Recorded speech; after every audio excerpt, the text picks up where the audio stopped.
Bypass সংলগ্ন আরুপোতায় বিধ্বংসী অগ্নিকাণ্ড, আগুন লেগেছে একটি গ্যারেজে। এই মুহূর্তে কি পরিস্থিতি জানতে সরাসরি আপনাদের নিয়ে যাব আমাদের প্রতিনিধি অনির্বাণ বিশ্বাসের কাছে। অনির্বাণ, এখন কি পরিস্থিতি, কিভাবে এই গ্যারেজে আগুন লাগলো?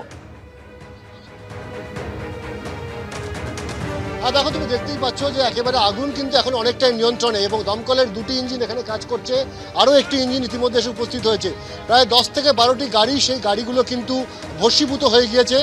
যে ছবি আমাদের অফিস থেকেও কিন্তু দেখা যাচ্ছিল যে কার্যত কালো ধোঁয়ায় কিন্তু একসময় আকাশ ঢেকেছিল।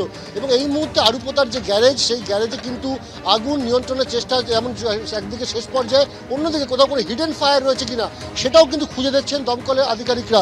তার কারণ, যদি কোথাও কোনো চাপা পড়ে থাকা আগুন থাকে সেখান থেকে নতুন করে আগুন ছড়াতে পারে, ফলত সেই হিডেন ফায়ারগুলো খুঁজে দেখা হচ্ছে। যেহেতু এটা একটি মোটর গ্যারেজ, স্বাভাবিকভাবে সেখানে বিভিন্ন ব্র্যান্ডের গাড়ি, সেগুলো কিন্তু এখানে মেকানিকের কাছে আসতো এবং স্বাভাবিকভাবে দাহ্য পদার্থ কিন্তু এখানে ছিল।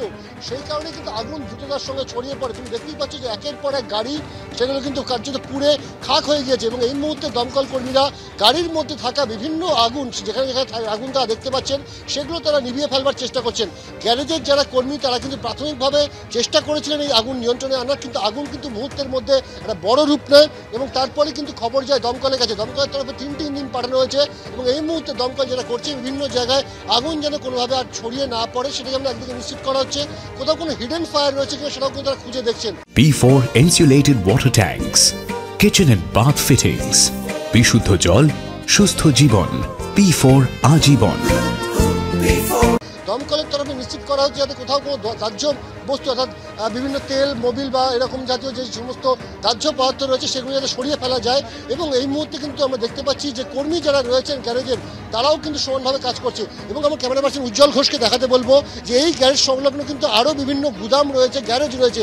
স্বাভাবিকভাবে আগুন যদি আরও ব্যাপক আকার ধারণ করতো সেক্ষেত্রে কিন্তু একটা বড় অগ্নিকাণ্ড কিন্তু ঘটে যেত শহরের বুকে, কিন্তু তৎপরতার সঙ্গে কিন্তু আগুন নিয়ন্ত্রণে আনা সম্ভব হয়েছে।